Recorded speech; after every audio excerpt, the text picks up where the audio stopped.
Assalamu alaikum and good morning to student. I am Muhammad Ajmal Jad and welcome to my channel. Today we are going to discuss energy stored in a capacitor and then charging discharging of a capacitor. In the previous lecture we study polarizations and now I am going to show you a animated video so that you can clear your concept. Let's start now. Student अब हम देखते हैं कि energy store in a capacitor क्या है। आप अगर lab में देखें, लैब में आपने अक्सर कैपेसिटर देखे होंगे जिसमें आपने देखा है कि आपके पास कैपेसिटर का इंटरनल डायामीटर, सेंटर में आपके पास पॉजिटिव चार्ज होता है रेड में और अपर वाली साइड पे नेगेटिव चार्ज होता है और इनके दरमियान में इलेक्ट्रिक फील्ड इंटेंसिटी होती है जो आप देख रहे हो कि in the form of circle होती है। तो ये स्टूडेंट इसको हम यूज़ करते हैं अगर सर्कल उसके अंदर अगर हम इसको यूज़ करते हैं किसी लैब में किसी सर्किट के अंदर, तो आप देख सकें ये आपके पास एक कैपेसिटर है। कैपेसिटर को एक बैटरी के साथ कनेक्ट किया हुआ है और इसका जो की है उसको हमने क्लोज ऑफ किया हुआ है। जैसे ये की ऑफ होती है तो आप कैपेसिटर चार्ज नहीं हो रहा, इनके दरमियान में पोटेंशियल वोल्टेज वो ज़ीरो है, पोटेंशियल डिफरेंस अब ज़ीरो है स्टूडेंट। और जैसे ही हम ये कैपेसिटर को किसी बैटरी जो सेल है आपके पास उसके साथ अटैच करते हैं और स्विच को हम जो आपके पास 1-2 वे की है उसको अगर आप क्लोज कर देते हो तो इसका मतलब आपने स्विच को ऑन कर दिया। अब क्या करेगा कि बैटरी जो है इसको चार्ज करना शुरू कर देगी। बैटरी जैसे ही इसको चार्ज करना शुरू कर देगी, पॉजिटिव प्लेट पे जितने भी नेगेटिव इलेक्ट्रॉन हैं उनको वो नेगेटिव पे अट्रैक्ट करती जाएगी पॉजिटिव, और जैसे ही इस फुल इलेक्ट्रॉन को अट्रैक्ट कर लेगी, बैटरी का और कैपेसिटर का पोटेंशियल डिफरेंस अगर सेम हो जाता है तो उस वक्त ये कैपेसिटर हमारा चार्ज हो जाता है।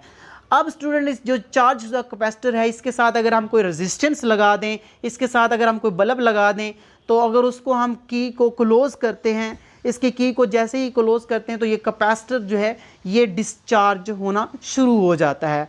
तो ये देखिए हमने इसको क्लोज किया, कैपेसिटर में जो चार्ज थे वो अब इलेक्ट्रॉन मूव कर रहे हैं, इलेक्ट्रॉन जो बल्ब में से गुजरेंगे तो इसको फिलामेंट्स पे टकराएंगे और बल्ब जो है हीट प्रोड्यूस करेगा। अब ये जो एनर्जी, अब ये कैपेसिटर में जो एनर्जी आई थी in the form of electrical energy, वो अब हम इसको यूज़ कर रहे हैं बल्ब के अंदर। तो अब जैसे ये फुल चार्ज हो जाता है तो ये कैपेसिटर आपका फिर एनर्जी करंट गेन चार्ज को स्टोर करता है।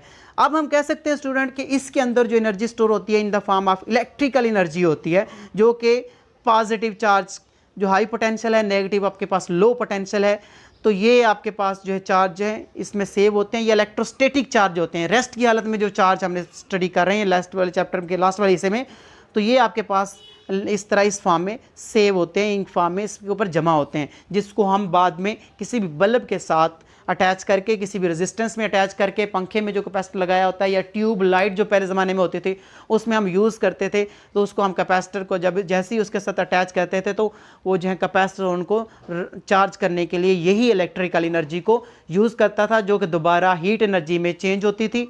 हीट एनर्जी में चेंज हो जाए या फिर हम कह सकते हैं कि लाइट एनर्जी में यही एनर्जी चेंज हो जाती है, तो हम कह सकते हैं कि ये एनर्जी जो है कंजर्व रहती है। ओके स्टूडेंट, अब हम ज़रा देखते हैं कि energy store in a capacitor, इसका कंप्लीट प्रोसेस क्या है, फिर इसकी डेरिवेशंस क्या है, उस एनर्जी को फाइंड करने के लिए हम इक्वेशन भी निकाल सकते हैं, वो भी क्या है उसको हम देखते हैं। कैपेसिटर के बारे में स्टूडेंट आप जानते हैं capacitor is a device to store a charge. ये जो चार्ज होते हैं किस फॉर्म में स्टोर करते हैं, ये चार्ज को इलेक्ट्रिकल फॉर्म एनर्जी की फॉर्म में स्टोर करते हैं। जैसे कि आप ये देख रहे हैं, ये आपके पास एक रेड कलर की पॉजिटिव प्लेट है, इसको बैटरी के पॉजिटिव टर्मिनल के साथ जोड़ा हुआ है। इसी तरह ये आपको ग्रीन कलर की प्लेट नज़र आ रही है, रेड कलर ग्रीन कलर में इसमें जो है नेगेटिव चार्ज है, इसके नेगेटिव चार्ज है क्योंकि नेगेटिव प्लेट के साथ जोड़ा हुआ है इसको। और इसके दरमियान में स्टूडेंट हमने एक मीडियम यूज़ किया हुआ है जिसकी आपने रिलेशन भी निकाला है, जिसको हम मज़ीद इधर यूज़ करेंगे। रिलेशन आपको याद होना चाहिए कि इक्वेशन का जो है अगर कैपेसिटी का जो दरमियान में को आपको मीडियम रखते हैं तो फिर उसकी कैपेसिटी पे क्या इफेक्ट होता है, उसके लिए आपने जो रिलेशन निकाला था वो भी आपको याद होगा, उसको हम यहाँ पे यूज़ करेंगे, रिपीट करेंगे। ओके, अब स्टूडेंट ये जो इसके अंदर एनर्जी होती है ये कैसे स्टोर होती है। आपको पता है कि अगर किसी भी आप हैमर को ज़मीन से हाइट पे लेके जाएं तो आप पहले उसको ज़मीन से हाइट पे लेके जाने के लिए आपको इसमें वर्क करना पड़ता है, और जितना वर्क करेंगे उतनी ही वो हाइट पे जाएगा, उतनी उसके अंदर पोटेंशियल एनर्जी आएगी। मसलन कि मैं कहता हूँ कि मेरे पास ये एक बॉडी है जो कि अर्थ के ऊपर पड़ी हुई है, मैं इस पर एक वर्क करता हूँ, इसको हाइट पे लेके जाता हूँ। इसी बॉडी को अगर मैं यहाँ पे हाइट पे लेके जाता हूँ, जितना मैं इसमें वर्क करूँगा स्टूडेंट उतना ही, अगर इसमें मैं जितना ही वर्क करता हूँ उतना ही इसके अंदर क्या है, ये पोटेंशियल एनर्जी आएगी। ठीक है, तो हम जो है ग्रेविटी के अगेंस्ट जो है वर्क कर रहे होते हैं इसमें। बिल्कुल स्टूडेंट ऐसे ही है, हमने यहाँ पे जो एनर्जी चार्ज स्टोर करने हैं उस पर हम वर्क करना है, उसको लो पोटेंशियल से हाई पोटेंशियल पे लेके जाना है। चार्ज में जो प्लेट को हम जैसे ही उस पर वर्क करेंगे हमारा कैपेसिटर चार्ज होगा, तो देन फिर वो हम किसी रेजिस्टेंस को यूज़ करेंगे उसको डिस्चार्ज करने के लिए। उसका फिनोमेना तो आपने देख लिया था वीडियो में कि कैसे हम कैपेसिटर को चार्ज करते हैं और फिर जैसे ही हम उसको किसी भी प्लेट किसी भी रेजिस्टेंस के साथ लगाएंगे तो वो डिस्चार्ज होता है। ओके, अब हम ज़रा देखते हैं कि इसकी इक्वेशंस क्या है, इसकी डेफिनेशंस क्या है और इस पे ये किस पे डिपेंड करती हैं और इसके दरमियान में जो प्लेट्स रखी हैं उसका इस पे क्या, इसके दरमियान में जो मीडियम रखा है उसका इस पे क्या इफ़ेक्ट है।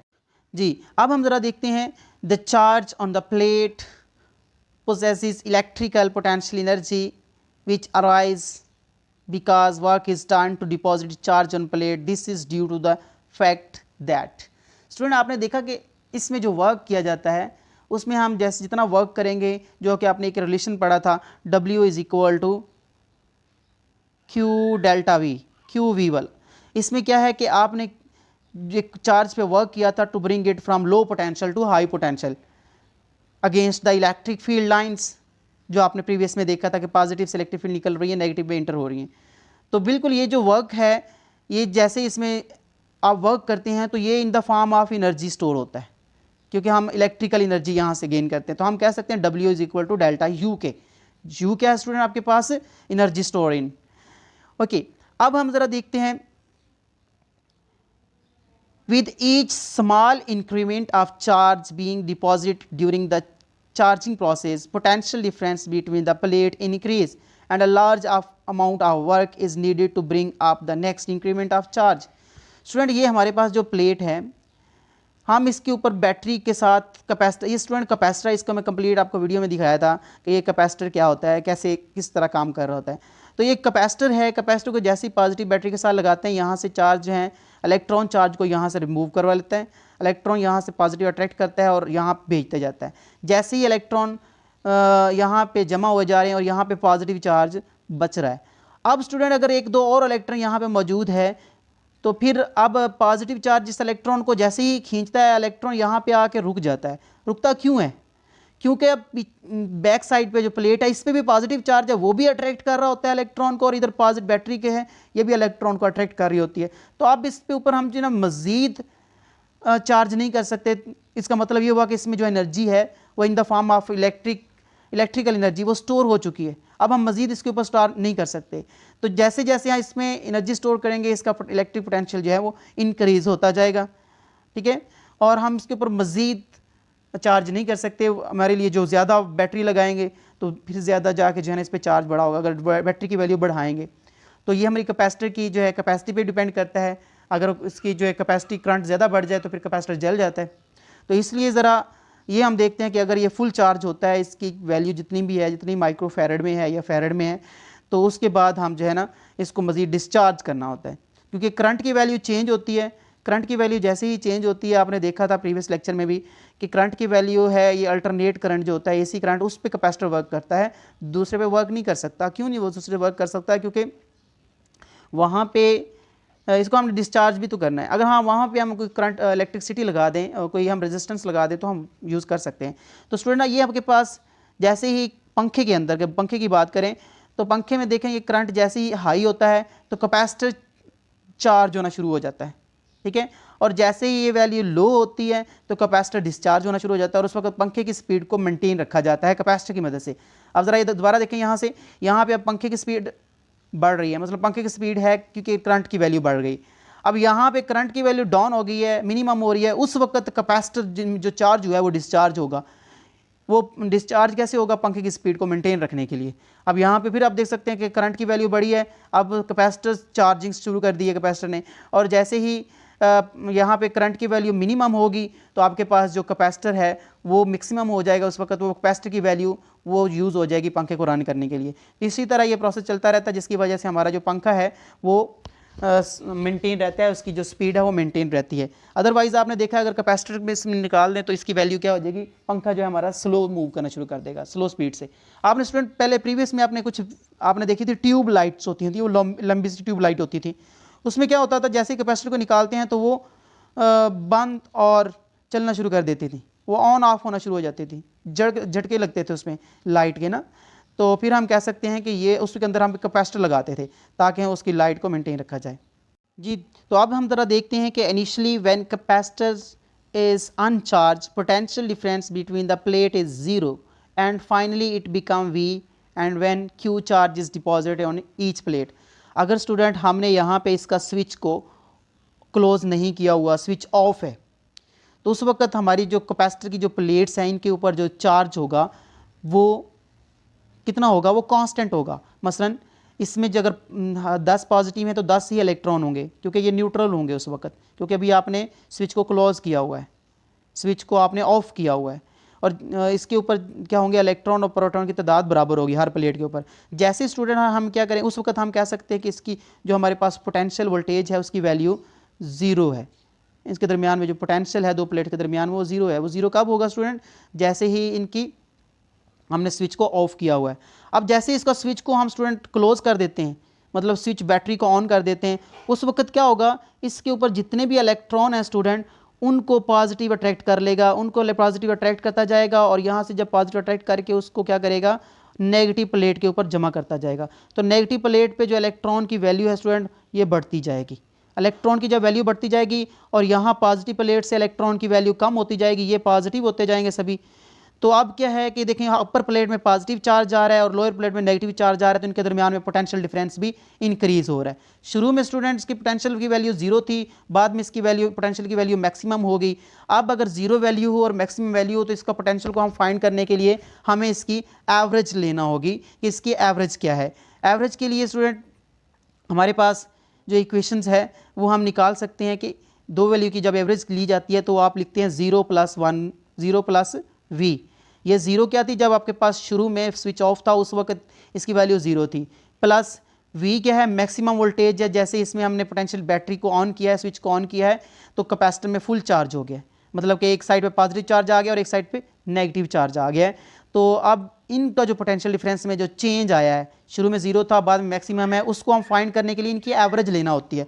तो 0 + v / 2 है, इसको आप निकाल सकते हैं कि 1/2 × v आ गया। ये आपके पास एवरेज आ गई पोटेंशियल डिफरेंस में कि जब इनका जो टाइम रनिंग टाइम है वो ज़ीरो था या मैक्सिमम था। ओके, अब ज़रा हम स्टूडेंट देखते हैं कि इस पे जो हमने क्या किया था, वर्क किया था बैटरी के ज़रिए। वर्क की आपने इक्वेशन पढ़ी थी W = QV, ठीक है। W को मैंने बोला था कि ये एनर्जी है आपके पास, ये आपके पास एक पोटेंशियल एनर्जी है। तो आप क्या करेंगे, ये आपके पास अगर ये पोटेंशियल एनर्जी है तो आप ये जो V है, V एवरेज, ये मैं इसको V एवरेज का नाम देता हूँ स्टूडेंट क्योंकि ये आपके पास V एवरेज है, क्योंकि आपने एवरेज ली है। तो ये जब कि V इसकी वैल्यू है 1/2 V, इस V की जगह पुट करें तो ये W है, मैंने बोला ये एनर्जी की इक्वल है, इसको आप पोटेंशियल एनर्जी लिख सकते हो। पोटेंशियल एनर्जी = Q वैसे का वैसे ये वाला नीचे आ गया और ये V एवरेज है, इसकी जगह पे स्टूडेंट ये वाली वैल्यू पुट करो तो ये आपके पास आती है 1/2V, ठीक है। अब ये आपके पास सारा रिलेशन क्या बनता है, 1/2 QV, जिसको मैं इधर लिख सकता हूं कि आपके पास ये जो रिजल्ट है ये क्या बनता है, 1/2 QV। जी, अब स्टूडेंट हम देखते हैं कि using the relations Q = CV for capacitor we get. ये स्टूडेंट आपके पास 1/2 QV था। अब Q ये कैपिटल Q भी हो सकता है, इसको कैपिटल Q भी लिख सकते हो। इस कैपिटल Q की जगह पे आप ये CV की वैल्यू को पुट करोगे तो आपके पास जो रिजल्ट आएगा वो आ जाएगा एनर्जी की फॉर्म में, जो कि आपके पास है एनर्जी = 1 / CV²। ये आपके पास स्टूडेंट इक्वेशन नंबर 1 बन गई। ये आपके पास एनर्जी आई है, ये आपके पास अगर 1/2 था, ठीक है, ये Q की वैल्यू आपने इसमें पुट की है सिर्फ, ये Q कैपिटल Q स्मॉल, ये आप इक्वेशन लिख सकते हो क्योंकि Q टोटल चार्ज के लिए है। तो और आप इसमें इसकी वैल्यू पुट कर सकते हो, अगर आप टोटल चार्ज ले रहे हो तो आपके पास 1/2 CV² आया। अब स्टूडेंट ये आपके पास क्या है, अगर आपको बोले ना क्वेश्चन आए या न्यूमेरिकल आ जाए कि आप जी इस जो एनर्जी है वो कितनी है, कैपेसिटर में जो स्टोर एनर्जी है उसकी इक्वेशन निकाल दें, तो आप डायरेक्ट ये इक्वेशन यूज़ कर सकते हो। ये देखो 1/2 ½ CV²। अगर स्टूडेंट आपने पहले पोटेंशियल आपने पढ़ा था काइनेटिक एनर्जी, काइनेटिक एनर्जी का रिलेशन क्या था स्टूडेंट आपके पास, वो था ½ mv²। देखो ½ mv², ये आपके पास पोटेंशियल एनर्जी है वो ½ CV², और उसके बाद आपने एक और भी इलास्टिक एनर्जी भी पढ़ी थी, वो आपके पास क्या आया था, हाफ के एक्स स्क्वायर। ये मैं आपको कंपेयर कर रहा हूँ, जो आपके पास रिलेशन आपने पीछे पढ़ा था। ये जो एनर्जी होती है कैपेसिटर में या पोटेंशियल एनर्जी में, पोटेंशियल एनर्जी की वजह से जो एनर्जी इसमें स्टोर होती है वो आपके पास हाफ सी वी स्क्वायर है। अगर आप बात करें इलास्टिक एनर्जी की तो वो हाफ के एक्स स्क्वायर है। अगर आप बात करें काइनेटिक एनर्जी की वो आपके पास हाफ एम वी स्क्वायर है। तो ये इनका आपस में कंपैरिजन आप देख सकते हैं कि ये देखें एनर्जी इनकी कुछ वैल्यू है और वी इसमें जो स्पीड है, इसमें आपके पास के इलास्टिक था और एक्स आपके पास उसका डिस्टेंस था, इसमें आपके पास एम मैस था और वी स्क्वायर वी वेलोसिटी थी, इसमें आपके पास सी है, सी इसकी कैपेसिटेंसी है और वी स्क्वायर इसका जो है ना इसकी वोल्टेज पोटेंशियल डिफरेंस है, इनके दरमियान वोल्टेज कितना है। ओके, अब हम ज़रा देखते हैं by substituting the value v is equal to E D and c is equal to area epsilon naught. यहाँ पे a है student, area epsilon naught E R divided by D. Student ये आपके पास इक्वेशन कौन सी थी, अगर इसके दरमियान में कोई मीडियम रखते थे दो प्लेट्स के दरमियान में तो आपके पास कैपेसिटी का ये रिजल्ट आया था, ये आपने प्रीवियस में निकाला था। इसको इक्वेशन नंबर 1 में पुट करनी है स्टूडेंट। इक्वेशन नंबर 1 आपके पास क्या है, इक्वेशन नंबर 1 आपने देखा था वो आपके पास 1/2 सी वी स्क्वायर था। अब सी की वैल्यू स्टूडेंट ये वाली, इसको उठाएं सी की जगह पे पुट करें और v की जो वैल्यू है v is equal to E D. ये कहाँ से लिए इक्वेशंस, ये आपने प्रीवियस में भी स्टडी किया था कि आपके पास E क्या है, इलेक्ट्रिक फील्ड लाइंस है फ्रॉम पॉजिटिव टू नेगेटिव, और D है separation between two plates and V is the potential voltage between two plates bye battery. Okay, इसकी इसमें वैल्यू पुट करें तो आपके पास स्टूडेंट रिजल्ट क्या आता है, वो आपके पास आता है energy is equal to 1/2 a epsilon naught E R divided by D into E D. यहाँ से स्टूडेंट आप डी डी को कैंसिल कर दें, डी डी को कैंसिल करें, ये वाला डी ये डी का स्क्वायर है, एक डी कैंसिल हो जाएगा यहाँ से, तो आपके पास फिर रिजल्ट क्या बच जाएगा, वो आपके पास आएगा energy is equal to 1/2 epsilon naught E R E square multiply by A D. अब स्टूडेंट ए डी क्या है आपके पास,